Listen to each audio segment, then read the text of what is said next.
Welcome to Discover You, an inspiring podcast exploring cutting-edge solutions to our everyday psychological challenges. We explore complex mental health issues and talk to professionals, experts, and renowned authorities at the forefront of transformative healing. Our mission is to educate and destigmatize, and to ultimately view mental health as a proactive quest for optimized living and equilibrium, rather than mere crisis intervention. Welcome to another episode of Discover You, our podcast exploring innovative and effective solutions to issues in behavioral health. I'm JD Kalmenson, CEO of Montare Behavioral Health, a family of dynamic treatment centers in Southern California. I'm so honored and excited to introduce you to our incredible guest today, Dr. Michele Borba. Dr. Borba is amazingly accomplished. To share her full bio would take our entire hour. So I'm going to dive right in and give you a short summary of the highlights of her career. She is an internationally renowned educational psychologist, parenting child expert, best-selling author, and a sought-after motivational speaker. Dr. Borba has spoken in 19 countries and served as a consultant for hundreds of schools and corporations worldwide, including Sesame Street, Harvard University, and the U.S. Armed Services, to name just a few.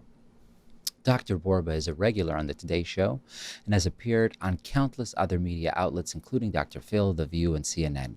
Her work is featured in major newspapers and journals like Time Magazine, The Washington Post, Newsweek, and The New York Times. Dr. Borba's award-winning 24 books have been translated into 22 languages, and she is the recipient of numerous national and international awards recognizing her expertise in solution-based strategies to strengthening children's empathy and social-emotional intelligence. She offers research-based parenting advice culled from a career working with over 1 million parents and educators around the world. Today, we're going to focus on discussing the content from her latest book, so pertinent for the challenges our children currently face, called Thrivers: The Surprising Reasons Why Some Kids Struggle and Others Shine. Welcome, Dr. Borba. I am so looking forward to speaking with you, both as someone from whom mental health is a passion and a calling, and as a parent of a bunch of young children myself. Oh, JD, I've been looking forward to this. I'm going to hire you as my PR firm. Thank you for that introduction. This is exciting. So it's a tricky time to be a child, and a very tricky time to be a parent. There's so much uncertainty, chaos, and violence in the news every day. The statistics on mental health in children and adolescents in the last few years are alarming. You've worked with kids for a very long time and say that you've never been more worried than you are about this current generation. Can you give us some insight? Why? Why the current time? Why is this so different from previous challenging times? Well, I think, first of all, we parent each generation based on the culture we're raising our kids in. Mm-hmm. And if there's anything we all, I think, are going to be in agreement in, it's a different culture. It's social media driven. It's more terrorist driven. It's more graphic image driven. Play has kind of been reduced from our kids' childhoods in life. It's more text driven in terms of GPA. When you add all of that up, what we're looking at is a different kind of childhood for today's kids. And I think it also means we need to reboot our parenting and our thinking. Not that we're not going to love our kids dearly and offer them the same wonderful kinds of traditions that we always have, but I think we need to kind of be a little more far-sighted in terms of what's going to happen when our kids grow up, and are they really going to be prepared for a very uncertain kind of a new world? Yes, that is so true. I mean, in the work that you've been doing, you highlight 7 qualities that are essential to building our children's character in the book Thrivers. Everybody, thinks about resilience, but you actually broaden that to 7 qualities. Can you tell us what those qualities or character strengths are? Oh, I'd love to, because the first thing is little backtrack and of a footnote on this. You and I think, have been concerned about growing trends of mental health concerns with our kids for quite a while. When I started writing Thrivers, it was 1 in 5 American kids was going to suffer from a mental health disorder. Then came the pandemic. And a pandemic, by the way, only amplifies a pre-existing issue. It didn't mean it wasn't here before, but it means that now we're looking at 1 in 3 American children. So I was starting to do focus groups with kids across the US, and every single kid, precious kids would always say, we're the most stressed out generation. And then they began to tell me that the top reason why was that they weren't being prepared for adversity. I then looked at thousands of pieces of really good science that says, here are teachable things that we can do to boost kids' resilience, or here are kids who overcame extreme adversity. And what I was looking for was, what do they have in common? Are there a few things that are teachable that aren't locked into DNA? I came up with Kevin's 7 character strengths: confidence, so the kid understands who they are, not what we want them to be. The second one is empathy. So kids are raised more as we, not me. Social competence is huge for resilience. Third, self-control, that you can put a brake on the impulses so stress doesn't keep on going. Fourth is integrity, that kids who have strong moral code seem to be able to get through the tougher times easier, says the science. Then comes curiosity. You're more open to possibilities. You're a problem solver. Mommy isn't going to rescue you. You know that there's nothing so great that can't be solved. That's key. Then comes perseverance. Whatever it is, I'm not quitting. I'm not giving up. I'm going to take whatever the problem is in little teeny chunks along the way. And finally, you have an optimistic outlook. Not that you're going to be Pollyanna, but that you have a way to look at the bad stuff and say, I got this. I can do it. There's 7. By the way, it's a rare person that has all 7. But if we can start teaching these, the good news is not only do they boost resilience, they also increase kids' well-being. And teachers, sit up. They also increase engagement in a classroom and make your kid be more of a peak performer. So it's not either or. These are the things that are really going to matter above all else. I love what you're saying. More often than not, everybody approaches the entire discussion of parenting from a crisis intervention perspective. What do I do if my kid does that? What do I do with this type of a challenge, with this type of a crisis? And here you come along and you say, let's be proactive about their resilience, their emotional wellness, their health. And the same way we do that in every other area of our health. For example, we all go to the gym or want to go to the gym or can appreciate going to the gym. We could all appreciate eating healthy, but somehow with parenting, this idea of being proactive and strategic and thoughtful and getting ahead of it instead of trying to deal with the problem is not spoken about enough. And highlighting character strengths to be able to imbue and impart is so refreshing and so vital. So thank you.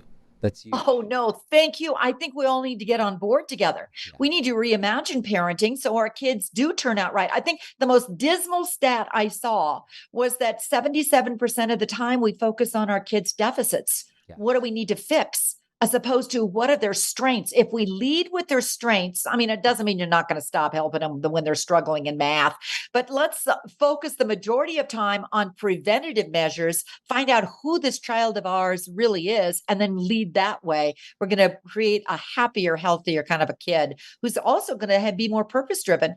Absolutely. I mean, the reality is I've seen this firsthand visiting 40 correctional facilities throughout the western part of the country as a chaplain. And I've seen almost 10 out of 10, almost 100% of the inmates that I encountered were not affirmed and validated by their parents. They weren't supported and they were not empowered. And they were not meant to feel like they have value and that they have beauty and that they have dignity. And think about the optimization that we might not have because of that type of flawed parenting. And it's so interesting that in every conceivable sort of part of professional society, you need licensures and you need accreditations to get in a car. And these all make so much sense. And you need, to be a nurse and to sell a house as a realtor, you need to have a license. And perhaps one of the most important things we'll ever do in our life, and the stakes could not be higher, which is being a parent. There isn't, obviously there shouldn't be a formal licensure accreditation to be a parent, but wouldn't it be amazing if people approached it from the perspective of, wow, this is an incredible, monumental task, a difficult, challenging one that I know nothing about, and one that will impact the people I love the most. Oh boy, are we on the same page? Yeah. The other thing is, I think what we got to do is start looking at what the science is telling us. And it doesn't mean we need to be research affiliates, but we need to start looking at, here's the stuff that science says will maximize our abilities to raise up a strong generation of kids. Simple little changes and switches can make an amazing difference. And I think a lot of times we're mismatching the science with what we're doing day to day. When we were in camp as staff members, we used to refer jokingly to visiting day as aha day, because you're dealing with this kid for 6 to 8 weeks and you wonder where all the strengths and the flaws are coming from. And then you meet the parents for an hour and you go, aha, right? Gosh, here comes guilt 101. That sort of As a mother of three, yeah, that's exactly it. So let's look at simple things we can do so we don't stress ourselves out. We really can do this, and it's not locked into kids' DNA. We also got to reboot resilience, that it's not this program or another fancy tutor or difficult things. It's just finding simple little things we know our kids need and weave them into our existing family. And if we do them day to day for a couple of minutes a day, that's how you create habits. That's how you create lifelong change. And there's where we're going to start. So this is so exciting to actually meet you in person. We don't usually get to do that at the Discovery U. I'm so glad. Yeah, face to face is so much better. Thank you. Thank you. So this is an incredibly timely and relevant conversation that we're in the middle of engaged in. What we left off really was in your research in putting this incredible book together, Thrivers. Was there anything that was counterintuitive that emerged from your research that you're like, I did not expect to see that? Oh, so much. I think the most important takeaway was I didn't expect to see so much research that began to describe simple, ordinary things that we can do can make extraordinary differences on helping kids bounce back. For instance, phenomenal researchers have been looking at children who have overcome extraordinary adversity. Hopefully, our children will never encounter like homelessness and poverty, war zones, sexual abuse. How come some of them bounced back? And they found, number one, there was always a caring person in their lives. If not the parent, it was the teacher. The second thing was finding what worked for the child. For instance, in some cases, it was a hobby. He said, I went to that hobby, I listened to music, and it would always help me. Or in some cases, Ruby Bridges, it was prayer. I always would pray. The moment that all those guards would keep walking me into that school after desegregation and all those angry parents were yelling at me, and I'd say, why are they behaving like that? God should forgive them for being so unkind. That's what got through. So it was look for simple things. I think the takeaway on that one is watch your child. Does he have a healthy thing to turn to when life gets a little rough? Because he's going to need those things in today's uncertain world. I love that. I mean, on a personal level, that really worked with one of my sons. We started giving him the guitar lessons, and his entire behavior changed dramatically. He felt so much more confident, so much more secure, and he had a safe place that he would just jump into whenever there was too much stimulation. So it really helped on so many different levels. Well, there's a takeaway on that one. Watch your child a little carefully without them knowing you're tuning in. Right. Take an index card. And what do they gravitate towards? What are they eager to do? Where's their tenacity a little longer? What brings them the joy? For heaven's sakes, make sure you provide more time for your child to go to that activity. For some kids, they'll say it's nature, it's walking, it's soccer, it's the play date. Right. Whatever it is, that's your child's natural nature. And that's the first trait of a thriver. They have confidence because the parent knows who the child is, and they tailor their parenting towards the child, not what they want them to become.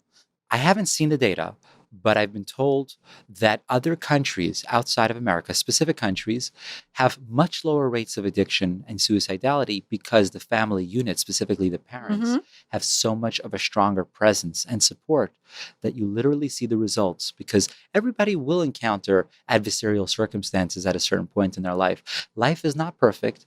And in a sense, to impart that message to your child that everything's going to be rosy will just make them so much more naive and shocked when they do encounter the real world. But the love and support that you give them will stand them through. Well, 2 points on that are just like right on the mark. Everything you say is right on the mark. But the first thing is stress is part of our children's lives. If we always coddle them or rescue them, what it does is actually rob resilience, because the child doesn't realize, I can do this. I got this. Right. And the second thing, the research is very clear. Back to which countries help raise the healthier children. UNESCO actually does state-of-the-art studies every year. They look at which countries, high economics, low economics, actually produce happier, well-being kids. Wow. And the correlation is from the lowest level, it was Vanuatu. I actually went to the island of Vanuatu to figure out why is this such a happy place. Where is it? It's a little island in the South Pacific. Ah. I got off the boat and within seconds, this is a cruise liner, I knew children were standing there saying, "Hi, we're glad you're here. What's your name?" It was a friendly place. So friendly. The kids were all smiling. Everybody was friendly. I finally pulled kids aside. I pulled them aside and said, "Why are you so friendly here?" Best answer ever. Because everybody else is. I went, oh my Wow. gosh. Example 101. So the first thing is create a friendly environment because that's a safe haven for a child, whether it's the school, whether it's the neighborhood, whether it's your family. But the second thing is the rest of what they discovered on the research was that families or closeness was prioritized, just like you said. Yes. So the child really had that family unit, and I fear that's breaking down. Yes. So there goes resilience 101 again. It's true. But as you're saying that, I'm so envious of that mentality and that culture. But I question whether I can adapt that radically in a place where you're living in an urban environment where if the children are conditioned to be friendly to the extreme, does that open them up to potentially getting hurt, whether it's crime, whether it's assault? I mean, what's the balance? I don't know. Well, first of all, I love the term balance because parenting is always a balance, no matter where we Yes. go. There's your key Yes. word. But the second thing is, I think we've made kindness or social competence look like it's soft and fluffy, when in reality, it's transformational. Empathy, the second most highly correlated trait of those 7 that I were talking about in Sure. Thrivers, is absolutely essential for well-being. But we also want a child who also can self-advocate. So Right. they can be kind, but we also want to teach them how to step up and speak up for themselves so they can defend themselves and others. And that's a big piece of resilience. Right. And the key is to not dumb it down that it's either one or the other. Like you're saying, there are Yes. 7 and they're all important. And to balance them is so vital. I want to share with you a thought from my tradition. And it has to do with the biblical story of Joseph. Joseph, as some of the listeners might know, was the apple of his father's eye. His father loved him unconditionally and really favored him, which irked the ire and the jealousy of the brothers, which wasn't a great thing, but he gave him this beautiful, colorful tunic. At any rate, the brothers had enough one day. Sibling rivalry turns violent, and they sell him as a slave down to Egypt. He ends up in prison, and then he ends up, one thing leads to the next. He has this reputation as a dream interpreter. The Pharaoh has some dreams, which he does not know what they mean, and he's petrified by the meaning of the dreams.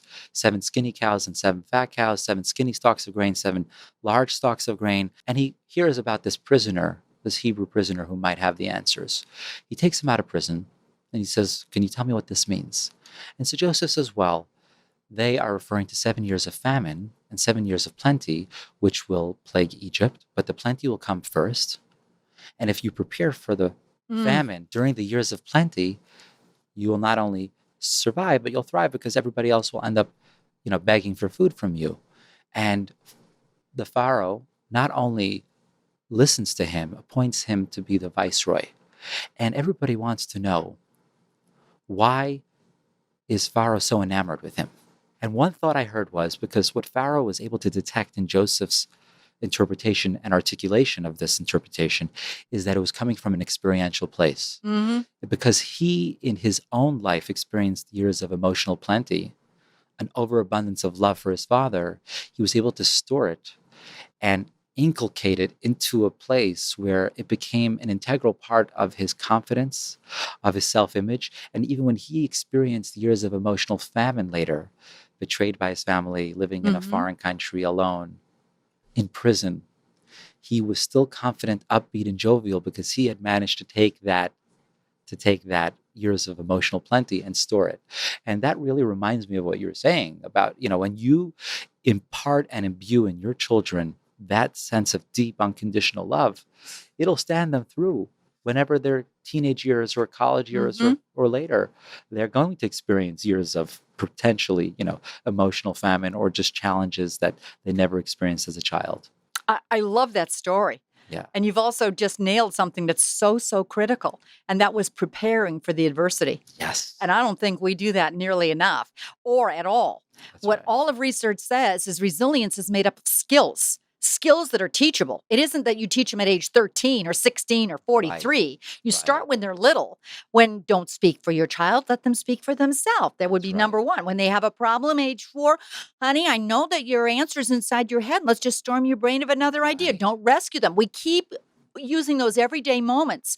And what we're actually doing is instilling what I discover were 21 core life skills. Each one of those traits has 3 skills that are teachable. Mhm. So if we keep looking at which ones am I already teaching, I've got it. Which ones do I need to do next? That'll be next. What we'll actually be doing is preparing our child for a life that they can do, best role of parenting, so they can live a life well without us. Right. Someday. That's right. it. So we start with making sure that that child has knowledge of his strengths, because right. that's key. The second thing is we make sure that there's empathy or social competence or that caring mindset, and that child thinks more we, not me. Mhm. That's key, because So we you know that teach So Yes. do you teach it by skills, or do you you use those words and talk about those characteristics? What's the practical way to communicate this? the practical way to communicate it is the best way to teach a skill is to show it, not tell it. Examples are how kids learn these best, not worksheets, Right. not bulletin boards, not Right. fancy tutors. So we can all breathe again. We just have to be intentional and identify which skill does our child need this month or this year or my family need. And then you find simple little everyday ways, maybe a minute or two a day. But if you Mhm. keep doing that, that's how you instill habits. That's amazing. And I'm sorry I interrupted you, but after empathy, you were in the middle of talking about Oh, the skill set. Yeah. self-control. Uh-huh. That's the ability to put the brakes on impulses. And we're looking at those 3 who really have taken a nosedive. And at the same time, during the pandemic, what we're looking as a loneliness epidemic that has skyrocketed, a mental health crisis that has been unprecedented, children going to ER visits for depression. Yes. They don't have anything that's the preventative mode to be able to keep them strong from the inside. And that's what we want to do. Not Right. fix our kids, make Right. them strong from the get-go. It's true. And, self-control is a word that's almost taboo with today's modern world, where if I feel it, it must be right. Mm-hmm. And we immediately identify with the whims and the impulses, when we should probably recognize that we're very complex and there are parts of ourselves that Mhm. might be inclined to things that are not necessarily healthy for us. So self-control Well, exactly. cuts to the Well, core. and the first start of that self-control is focusing. So what happens to our children right now? They're in a now generation of everything is instant and instant accessible. The other thing is social media. We do know that that's removing our children's attention span. Not that we need to maybe, stop doing it altogether, but it also needs to be a real key question as a parent. Every time we watch our child doing whatever it is for a lengthy period of time, is it healthy? And if they continue to do the activity, then ask yourself, okay, so what are they plugging out of? Yes. And that's So the true. piece that I think is really essential, because their sleep is also going. They're the most sleep deprived generation we've ever seen. And Yeah. there goes self-control. Life is not so simple anymore, because when you're on social media, there's always going to be somebody who is a little more talented, or at least can take pictures that make them appear to be more talented than what you identify as your strong trait. And you're just exposed to this overwhelming amount of stimuli that it's going to be very difficult to feel secure. So yeah, I think there's a direct correlation there. Well, the research is on your side on that one. A direct correlation, because it also makes a competitive society. Particularly, we're finding social media is really impacting 11 to 13-year-old girls Wow. who really want to be like the others and be Yes. valued. And as a result, they don't have that inner sense of who I am. Correct. They're always trying to copy the others. And there goes Yes. number 1, confidence. Yes. I mean, you talk about eating disorders right now, which are incredibly on the rise, unfortunately, with the adolescent Mhm. population. And this idea, this notion that, the story that comes to mind, there was an author, I think his name was C.S. Lewis, Mm. and he was once invited to some wealthy hedge fund manager's house for a party. And the hedge fund manager jokes with him, and he says, I make more in 1 month than you've made in your entire career, even from your magnum opus best-selling book. Mhm. And he says, yes, but I have something that you will never have. And he says, what's that? He says, enough. That's what I have. And I think that is not a value that's being conveyed on any social media platform. The smartphone. Is there an age that you would recommend? Is there? I would recommend is delay it as long as possible, because what Yes. we're finding is that, let's look at what's now happening in today's digital driven world. 1/3 of babies now have iPads. We're looking at parents who are putting Goodnight Moon onto an iPad, putting it into the bed and saying goodnight. And what do we know is the seeds for empathy? Face-to-face connection, Yes. hugging your baby. And the best toy you could ever use for your baby is a human face. Yes. Make those faces, make those silly voices. When we look at empathy, our children are hardwired for it. It has dropped tremendously. We're talking 40% in 30 years. While narcissism, I'm better than you, has gone up 58% in Wow. American kids. That's college freshmen over the last 30 years. Now we look at the why. Well, there's a lot of variables. First of all, if you always look at a screen, you're looking down, not up. What's the first rule of thumb on that one? Interesting. Make a rule in your house. Always look at the color of the talker's eyes. What Mm. happens is your face goes up, you start to look at the face. Number 2, talk to your child, but get down eyeball to eyeball level with your child. As they're talking 2, 3s, and 4s, just talk back on their emotions. Oh, honey, you look so happy. Oh, that must made you feel so sad. Oh my gosh, how sad you must be. Oh, but look how happy you are there. It's emotion coaching.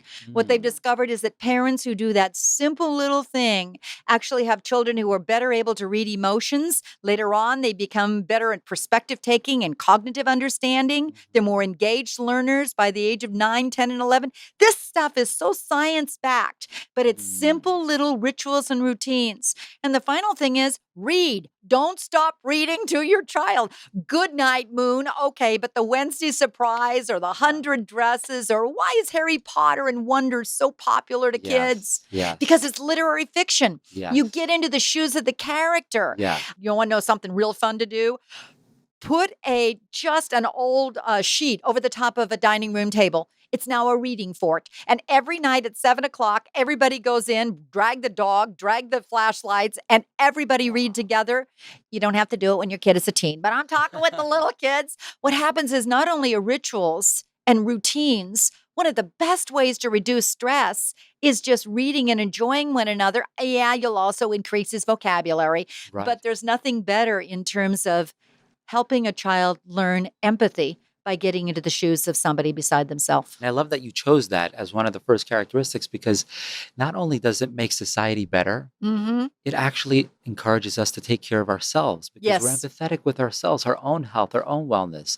When somebody is chasing a promotion at the expense of their sleep, their eating habits, their relationships, they're not having empathy for their own sacred temple, their body, their life. And so empathy is just this really all-inclusive word that Oh, it's makes us better, society better.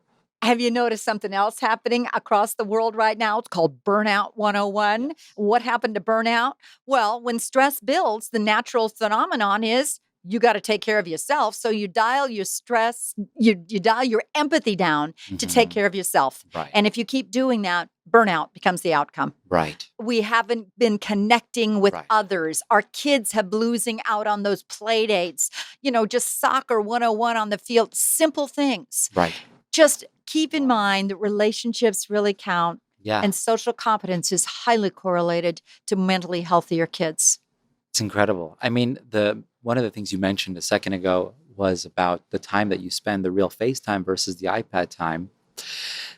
There's a story I heard many years ago about a child who greets his dad after a long day of work, and he says, "Dad, how much do you make an hour?" And the father is just so frustrated and annoyed. He had a really hard day, and now his kid's asking him, "How much do you make an hour?" And he blows up in him, and he sends him to his room. And after several minutes, the father says, "You know what? I was just overly harsh, and I was bringing my work heaviness and baggage to my house. That's not okay." And he walks into his son's room, and he puts his hand around his son's shoulder, and he says, "Son, I'm sorry for blowing up. I make $25 an hour. But why do you want to know?" And the son jumps out of his bed, goes to the piggy bank where he stores all his dollar bills and coins that he's been saving up, and he counts out $25. And he says, "Can I have an hour of your time?" Oh, man. Hello. So The knife goes through the heart, right? it does. It does. It But the does. reality is that some parents have more time than others. And Mhm. so what I'd like to know is what's the tip? What's the advice you would give for those who just don't have that? I mean, quality over quantity. What's the approach when parents are busy? Is there something they can do that even within a small amount of time, a constrained resource of time, can have a high effectiveness? Here's the most fascinating study I've seen in science. They asked themselves, all the psychologists, of all these 50,000 different studies on parenting, what matters most. So they combed thousands of pieces of research on parenting. They isolated and they came down with 10 things, the 10 most important things that make an effective parent. Number one on the list, we've already discussed, and it's a no brainer. You love your kid unconditionally, you love them, and there's firm limits. But number two on the list, we overlook, has nothing to do with what we do to the child. It has to do with how we take care of ourselves. Hmm. It's a parent who handles stress themselves, keeps their own stress at bay so it doesn't mirror down to the child. So when you asked, what's the best thing to do in those heat of the moment? Take a slow breath, sit down, and even if it's 30 seconds, how was your day that's just calm and cool? You Wow. always get better response. See, it's simple little ordinary things, but that intentionally means as a parent, I got to take that breath. So I don't react to my child, I respond. And when I have those moments, the memory Wow. R's, we're just calm and cool together. And that's how you create, by the way, a calmer, cooler kid. That's amazing. People just, it's so important because we don't take that into account. Just a minute or two before you walk into the house Mhm. can take that 20 minutes that you spend with your child, that half hour, and make it so much more valuable than 4 hours on a Sunday when you're all stressed out and checking your phone. Well, the other thing that, yeah, exactly. But the other thing I think we should do is carve in what are the times that most of us are together. Maybe it's only 10 minutes or 20 minutes or whatever it is. I would say one of those moments is the carpool. Utilize it. The kid is locked in the car That's with right. you. So when they walk in, you turn the radio off and phones go on the front seat Yes. and you talk.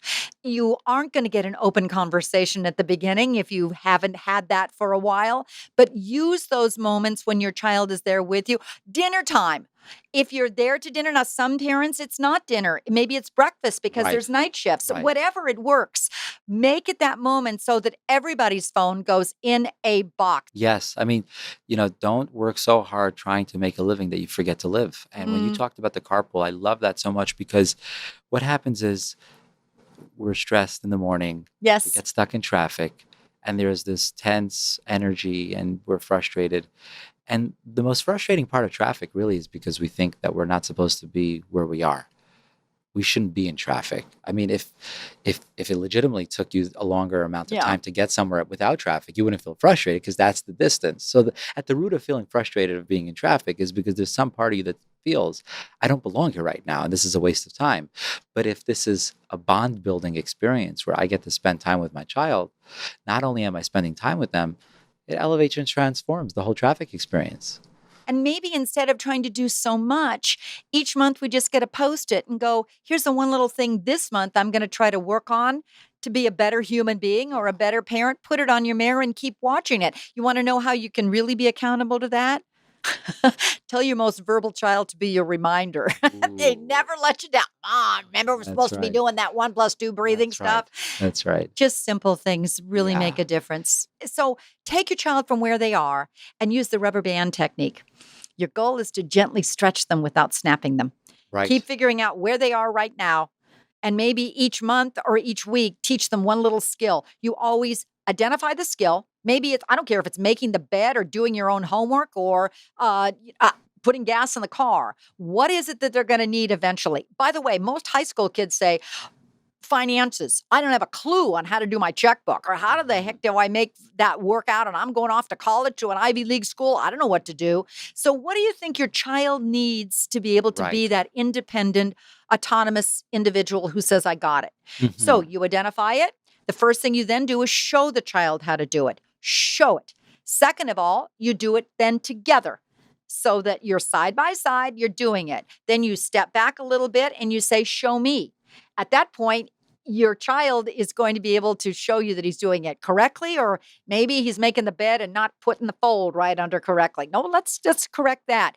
Once he has it and you've gone through those steps, you keep stepping back and never do for your child what your child can do for himself. And Wow. if you use that over and over again, you're going to help your child become the I got this kind of a kid who is a thriver. That's what a thriver is, an I autonomous love kid. that. I love that because the whole perspective is a paradigm shift. Parenting is not a specific set of instructions telling you what to do in this case and what not to do in that case. But the way when you started to articulate what the goal is, thrivers, and to really empower them to be autonomous, I got it type of people. So it's almost like, you don't have to give me directions. If I see the destination, even if it's at a great distance, as long as I see it, I can inch my way closer towards there. And whatever age and whatever specific set of challenges is inhibiting their independent autonomy, I got this mindset, then I know that that's something that has to be worked on at that moment. So that's really incredible. Staying focused on the goal and not on the technique. Yep, exactly. And what you actually are doing each time you do that is build up first strength, confidence. Right. You're more and more, I've got this. Second thing along the way is you're developing an optimistic outlook so the child feels hopeful about life and not helpless. Because the less he can do, the more likely he'll go, what's the point? I can't do it. And what you want to do, according to all the research on thrivers, is helping that child develop it's going to be okay kind of an outlook, not a Pollyanna, because it's not a Pollyanna kind of a world. It's a tough one, and you got to have a reality base. But he's got to be able to have that mindset that I can work it through. I can forge my way through. That's why when we look at the 7 traits, we started with confidence, then we went to empathy, then we went to self-control. Integrity is critical, having a strong moral code. But 5 is curiosity. And that is having an openness to ideas and possibilities. What's so big about that? Because there's going to be a lot of problems along the way. And when a problem comes, I don't care if it's a big challenge or a little challenge, if he's sort of gotten along the way and he's had successes, they all add up because now he's learned to be a problem solver, which is one of the most highly correlated traits of a thriver. I got this, Mom. I can figure this out. It's okay. I can do it. That's just core to everything. So I mean, curiosity, takes care of so many negative characteristics. I mean, if I'm curious, I'm not complacent. Yes. I'm going to be innovative, a problem solver. Yes. I'm going to be comfortable not personalizing everything because, if I'm going to personalize everything, I'm only going to want to tread in safe spaces and I'm never going to broaden my horizons. So curiosity just includes so many. Well, look at how it blends with empathy too. If you're open to ideas and possibilities and people, you're going to be more interested in finding out where's she coming from? What's that idea? Doesn't mean you have to agree. Tell the child, you don't have to agree, but try to find out where he or she is coming from, that idea. That openness is so core to thriving. And you hit it on the button when you said curiosity bolsters empathy because it allows us to broaden our emotional wherewithal to include aspects and dimensions of life that we may not have personally experienced. Yes, but we're open to it. And oh my gosh, that's the social glue that holds the society together. Yes. That openness to find out about others. Because the other thing that we got to be aware of is that we're more likely to empathize with those like us. Yes. My gender, my race, my culture, my religion, my whatever. And what we've got to do is start exposing our children to differences because it's a diverse world out there. Yes. Curiosity. Yes, I love that. Does parenting ever end? No. It never ends. You think they're gone and it's always there, but there's a really good point along the way that you forget. I get to be at this point, grandparenting. I have a 4-year-old and a 2-year-old children. When they come, you prioritize. You only have a little bit of time. What's the most important thing right now I'm going to help Charlie learn? And it was tenacity. Right. At age 4, it was absolutely phenomenal. I just tell you, because that's number 6 on the list. Once you have empathy and you have curiosity and you have perseverance, you're going to be able to change the world because you won't give up and change. That's right. So every time I'm with Charlie, remember, Charlie, don't give up. Keep going on there. Keep up. Remember, Charlie, be tenacious. His mother said, after I had spent 2 days with him, she was trying to fix the faucet. was really having a frustrating point, and she said, "Oh, I quit." And he actually came up to her, Mom, you can't quit. You got to be tenacious. Don't ever give up, Mom. Wow. She says, I don't know what you've been saying to him, but boy, it really resonated. Find a message and keep storing it in your child, because the more you say it, your voice, this is so powerful, your voice becomes your child's inner voice. And now he'll be able to say, I got this all by Yes. himself without your reminder. Yes. Last but not least, for those who did not merit to read your books and be inspired by these insights while they were parenting, and they've done some damage, whether it was anger, whether it was a lack of validation, or emphasizing achievements and accomplishments obsessively, making their kids feel insecure. Is there hope? Is there a way to undo it? Can they repair the damage? Thank you for that question, because the most powerful thing I learned when I was combing the research was it's never too late. And no matter what the issue is, you can always flip it and turn it around. It'll take long. Yes. And you got to be tenacious with it. Yeah. But if you've got a plan and you don't give up, and it's based with your love and commitment to your child, there is always hope. I have story after story after story of parents who said, I didn't believe that would work, but you were right on the mark. It really does work. Wow. How can people find out, besides for the book Thrivers, about the work that you do? My website's micheleborba.com. I'm a 1L girl. Thank you very much. 1L Michelle. And Borba rhymes with Zorba. There you go. MichelleBorba.com. Thrivers is on resilience.